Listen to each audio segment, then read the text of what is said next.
உலக இரட்சகர் மீட்பெருமாய் இருக்கிற விலையேறப்பட்ட இயேசுவின் திருநாமத்தினால் உங்களை இந்த 7வது மாதத்தில் பார்ப்பதில் மிகுந்த சந்தோஷம். 2025 6 மாதங்களே, அதாவது ஒரு வருடத்தின் பாதி மாதங்களை கடப்பதற்கு ஆண்டவர் நமக்கு உதவி செய்தார். அதற்காக நாம் ஆண்டவருக்கு மனதார நன்றிகளை செலுத்துவோம். 7 என்று சொல்லப்படுகிற எல்லா இடங்களும் ஒரு பூரணத்தை காண்பிக்கிறதா இருக்கிறது. ஆண்டவர் 6 நாட்கள் எல்லாவற்றையும் உண்டாக்கி 7வது நாள் அது பரிசுத்தப்படுத்தி ஆசீர்வதித்து அது ஓய்ந்திருந்தார் என்று சொல்லி அவர் இளைப்பாறினார் என்று சொல்லி வேதம் நமக்கு காண்பிக்கிறது. 7 என்பது ஒரு பூரணத்தை குறிக்கிறது. ஒருவேளை இந்த 6 மாதங்களாக நீங்கள் இழந்த காரியங்களாக இருக்கலாம், இல்லைன்னா 6 வருடங்களாக இழந்த காரியங்களாக இருக்கலாம், இல்லை 60 வருடங்களாக இழந்த காரியங்களாக இருக்கலாம். ஆண்டவர் சொல்றார், இந்த 7வது மாதத்தில் கர்த்தர் நிச்சயமா அதை உங்கள் கையிலே கொடுக்க அவர் போதுமான ஒரு தேவனாய் இருக்கிறார்.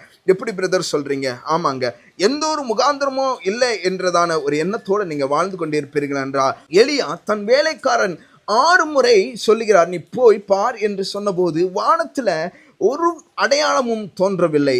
மாறாக 7வது முறை எலியா தன் வேலைக்காரனை பார்த்து சொல்லுகிறார், இந்த ஒரு முறை நீ போய் பார் என்று சொல்லி 7வது முறை பார்த்தபோது சமுத்திரத்தின் நடுவாக இருந்து வானத்தில் ஒரு கையளவு மேகத்தை அவர் பார்த்து சொல்லுகிறார், எலியாவே ஒரு கையளவு மேகத்தை நான் காண்கிறேன் என்று சொல்லி 7வது முறை அவர் சொல்லுகிறார். இந்த 7வது மாதத்தில் உங்க வாழ்க்கையில் ஒரு கையளவு மேகத்தை கர்த்தர் காண்பிக்க போகிறார்.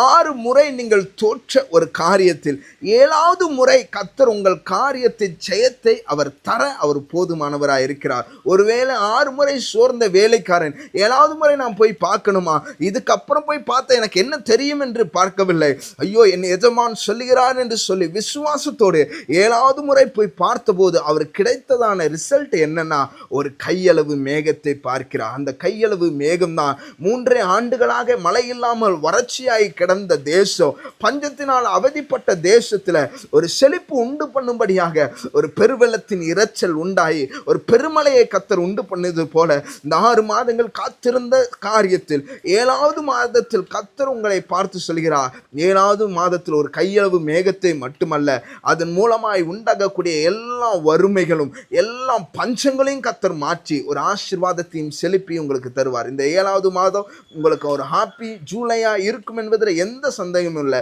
ஒரு பிளஸ்டு ஜூலையா இருக்கும் என்பதில் எந்த விதமான மாற்றமும் இல்லை. கர்த்தர் இந்த 7வது மாதத்தில் உங்கள் கையின் பிரயாசங்கள், உங்கள் வேலைகள் எல்லாவற்றிலும் ஒரு பூரணத்தை கர்த்தர் கட்டளையிடுவார். God bless you. Amen.